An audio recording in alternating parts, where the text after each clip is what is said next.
Okay, well, welcome. I appreciate everyone attending this short seminar today.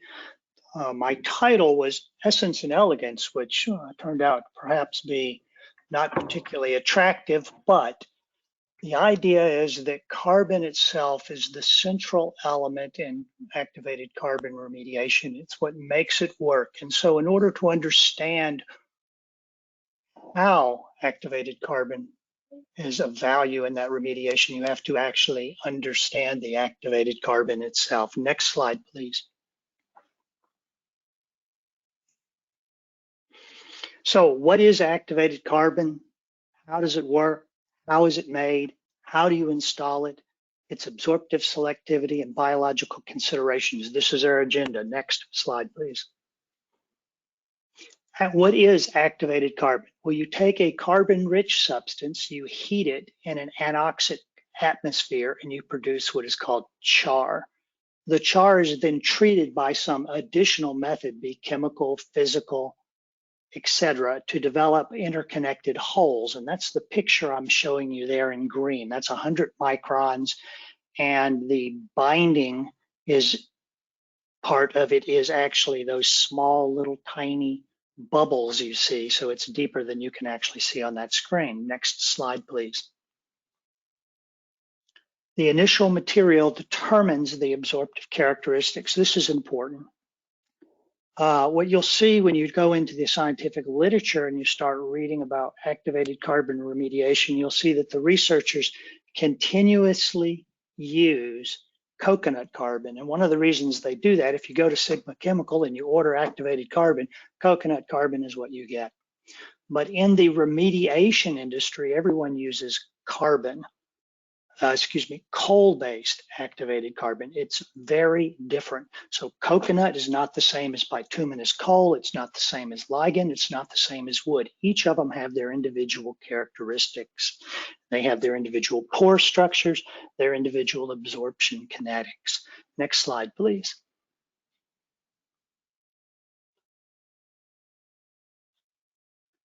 So granular activated carbon, when you manufacture it, when you activate it, you can activate it by using high temperature, because remember, you take that char, you drive it forward to the activated carbon, and that's what's done with coal carbon, some coconut carbons, and ligand-based carbons.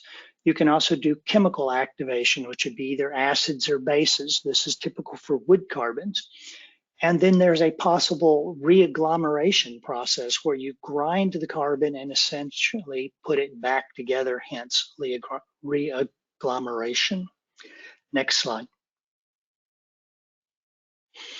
So this kind of gives you an overview of what that looks like. You take the coal blend, you pulverize it, you, in a sense, glue it back together.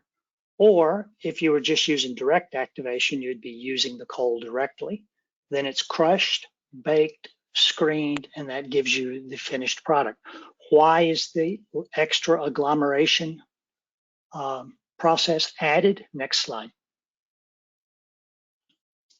That extra agglomeration process prevents you from having, in a sense, dead space in your activated carbon, which is represented in the picture on the left.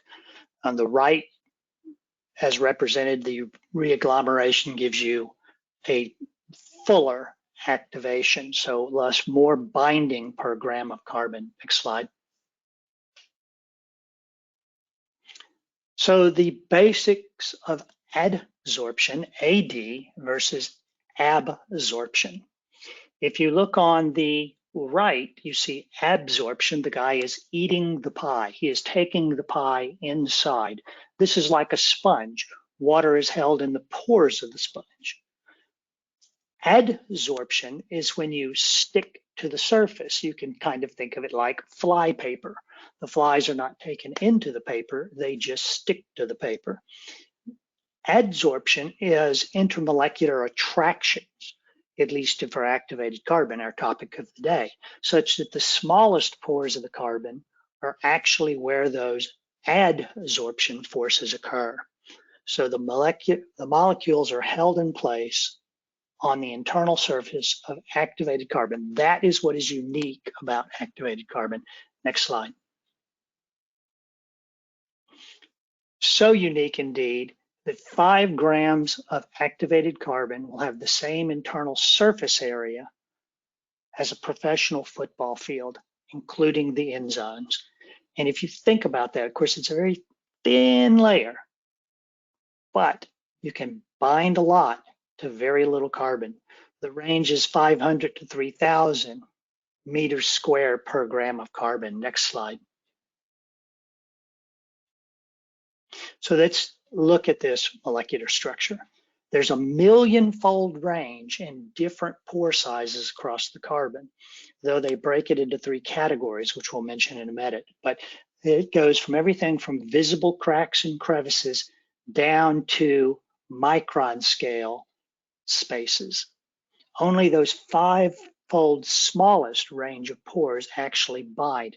Now at the bottom of this slide, I have 2 hand-drawn pictures. The one on the right and the one on the left. The one on the right is graphite, and you see that it's very organized. The hand-drawn picture on the left looks like graphite that's been in a head-on collision.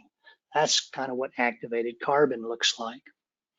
This was drawn by Rosalind Franklin, and so it comes from the 1950s. If you recall who Rosalind Franklin was, she was the individual who did the crystallography of DNA that Watson and Crick used to discover the structure of DNA.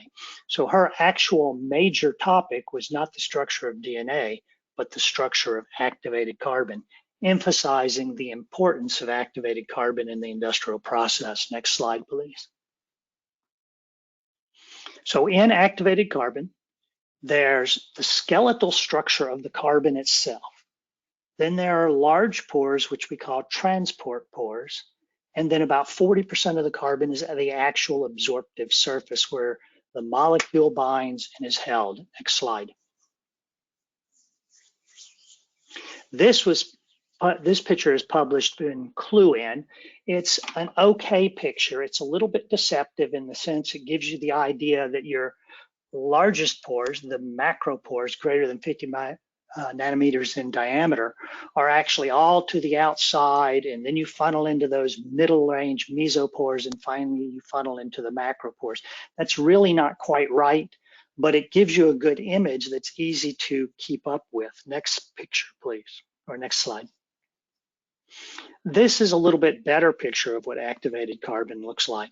So the arrows are actually pointing towards macropores and mesopores, which molecules could, in a sense, ab the AB like a sponge. They can travel through or be in, but the adsorption space, those are between the plates.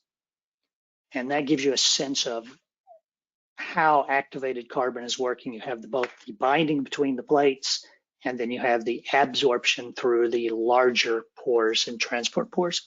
Okay, next slide, please.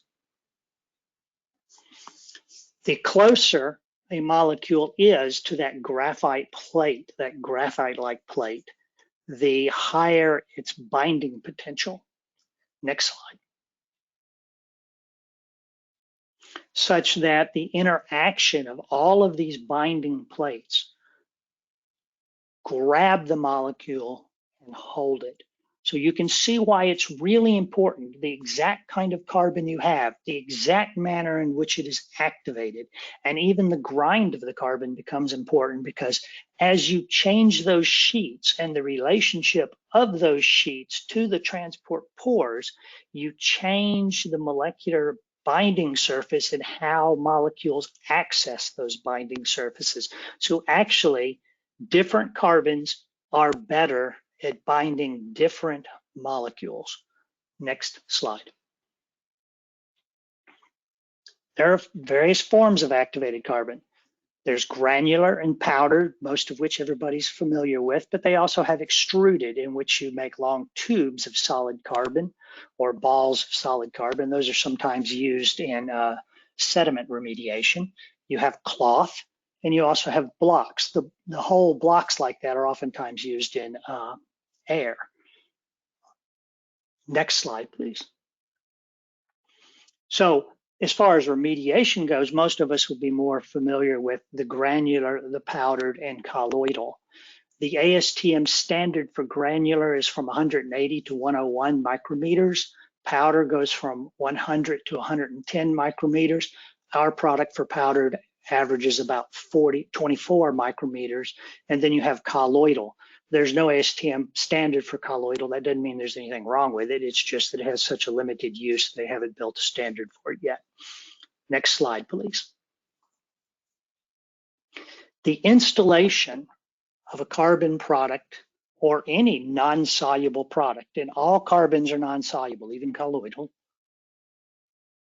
depends on the media in which you're installing it. It's very important. So your injection will follow some preferential pathways that may or may not intersect with the contaminant. And it's important to keep in mind that of the fractures that are present in soil, only a small percentage of those fractures are hydraulically active at any point in time. So let's say you have a gas station where the release occurred 30 years ago. The fractures in the clay that were active at the time of that release are not necessarily the fractures that are present now. And you can see the citations that I'm giving you. 5 to 23% is the range of those that are active at any point in time. And you actually know this, because if you're in an area right now where you're having a bit of a drought and you walk into an area or some property that has a lot of clay soils, you'll see cracks in the soils. Sometimes those cracks go pretty deep. Now, yeah, they don't go 30 feet, but the same process that you're seeing at the surface is occurring throughout the soil column, and for various reasons as the water table rises and lowers, etc. So of those fractures, only a small percent are hydraulically active. If you're going to use gravity feed or low pressure injection, that's really going to only be appropriate in areas where you have Darcy type flow, where you already have openings like sands and gravels.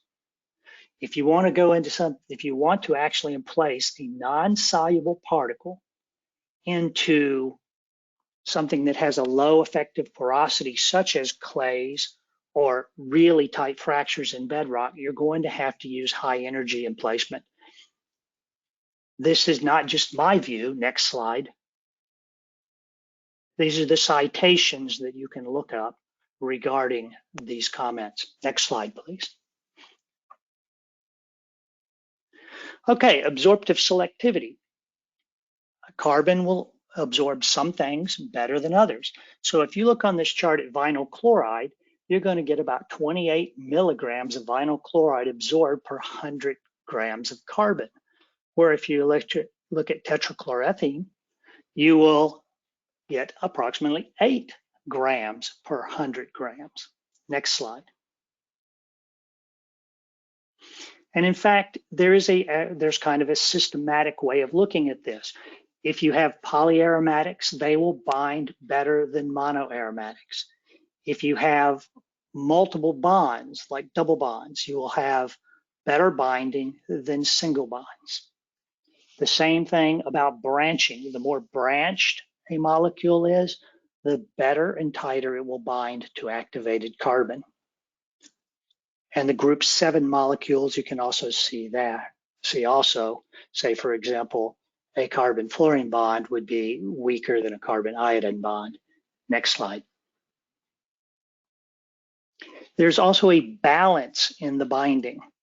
So if you have an initial concentration of 10 ppm of benzene, the capacity would be 40 milligrams per gram. Where if your initial concentration of benzene was only 1 ppm, your capacity would be 1 milligram per gram. So you can see I have the teeter-totter there. There's a balancing effect. There's a slight on-off effect and balancing effect relative to the concentration in solution. Next slide. So absorptive selectivity, the higher the solubility of a chemical, the more difficult it is to absorb. The lower solubility compounds absorb easier. In a sense, they're driven onto the carbon as a place to hide. Concentration, the percent loading onto the carbon is relative to the contaminant's concentration in the dissolved phase. Molecular weight, higher molecular weight will tend to bind better than lower molecular weight. Functional groups, the more complex the structure, the more readily it binds. pH is relatively of little influence. Next slide, please. Okay, one of my favorite topics. Microbes will grow abundant on activated carbon.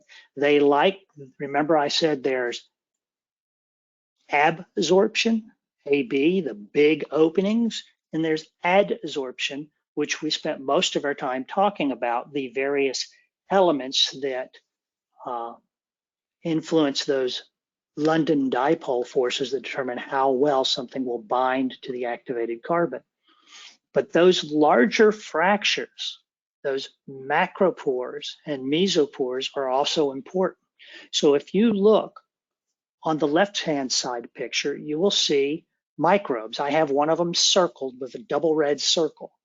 So each of those little tubular structures are bacteria. And you can see it's pretty rich on the clay material in this experiment. The citation is below. But look at it on activated carbon.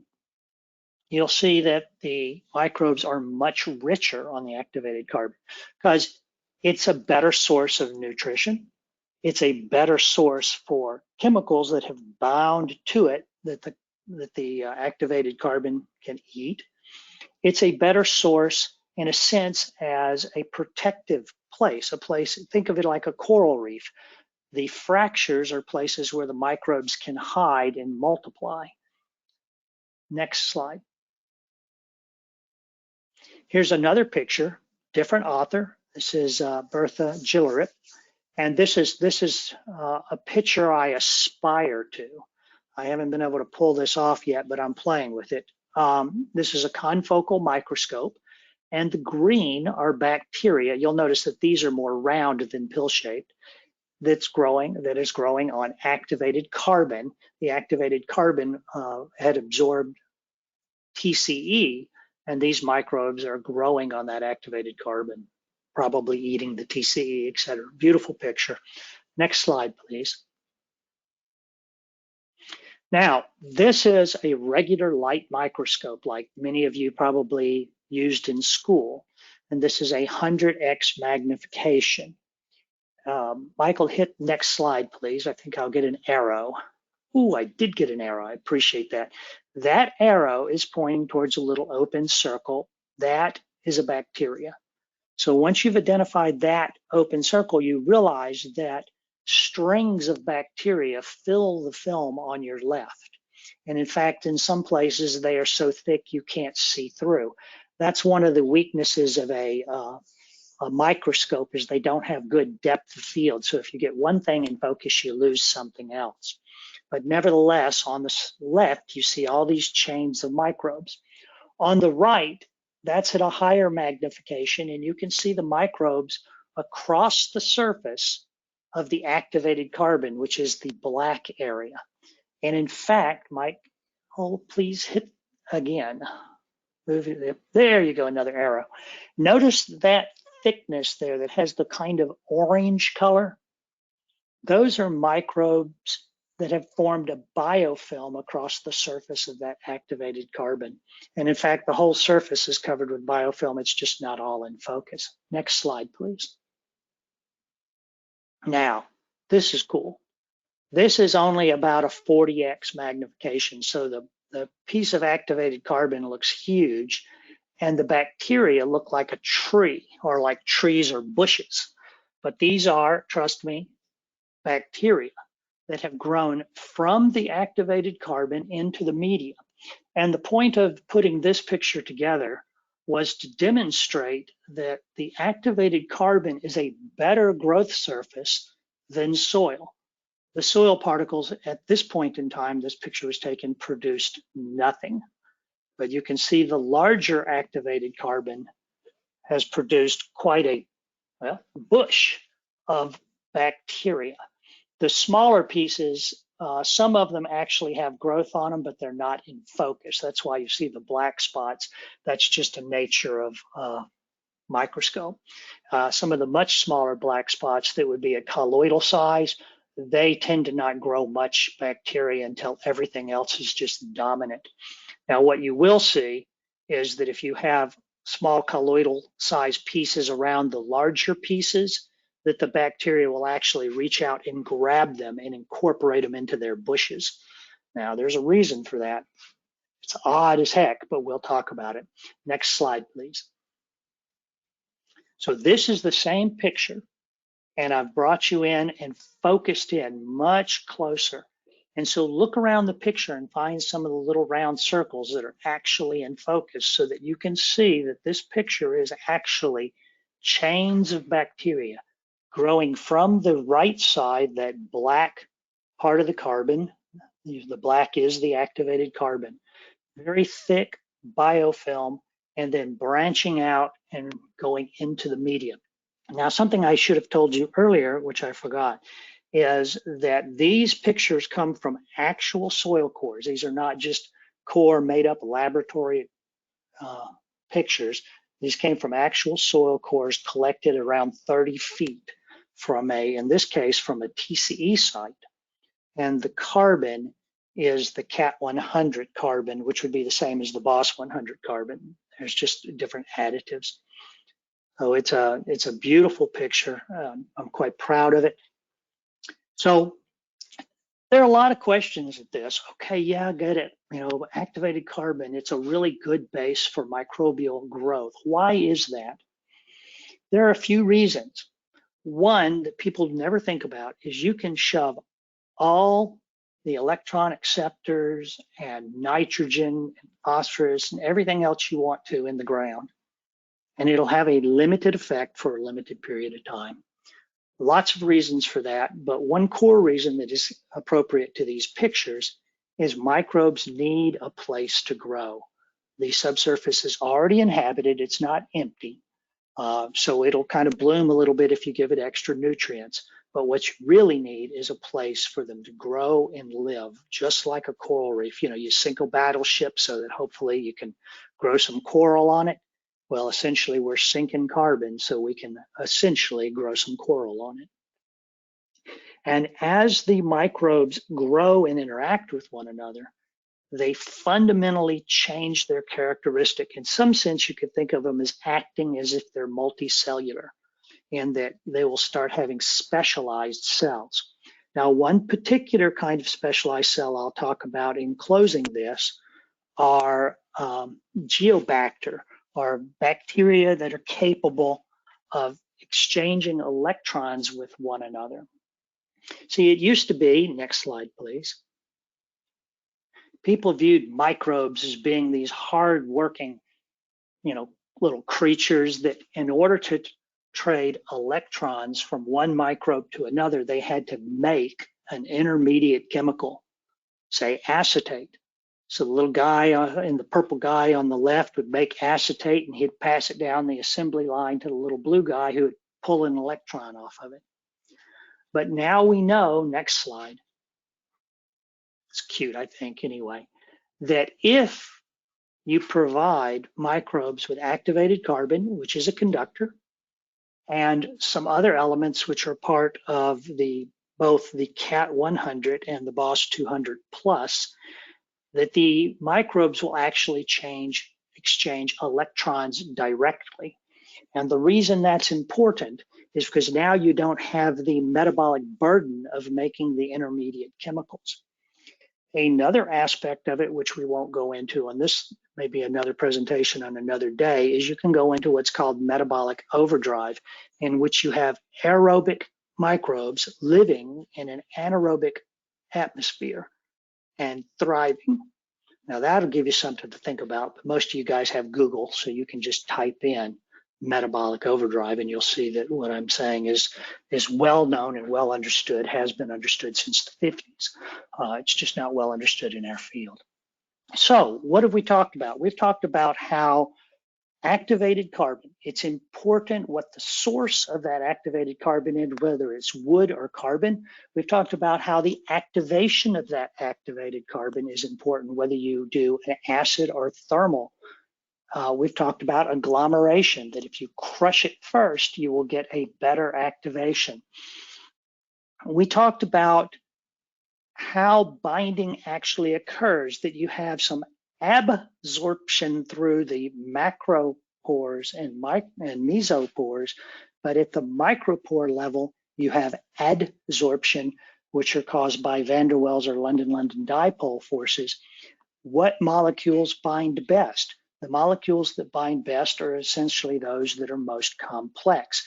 We also talked about that the binding has a dynamic aspect of it, and that the binding is relative to its concentration in solution. And we talked about how the structure of the activated carbon, the micropore to macropore ratio, is important in its function and is important as biological habitat. As biological habitat, microbes can use the materials that are bound in activated carbon to build huge colonies. And those colonies allow molecular interchanges and biochemistry that would not occur with an individual microbe. So I will add this and close. When you read in the scientific literature that somebody's taken a bottle and they've taken some soil and they put in one kind of microbe and they put in some activated carbon that they bought from Sigma, and they tell you, well, this is what's happening in the subsurface, it's wrong. It's a way to approach part of a question, but it will not help you understand the big picture. Okay, thank you, and I appreciate your time. Michael?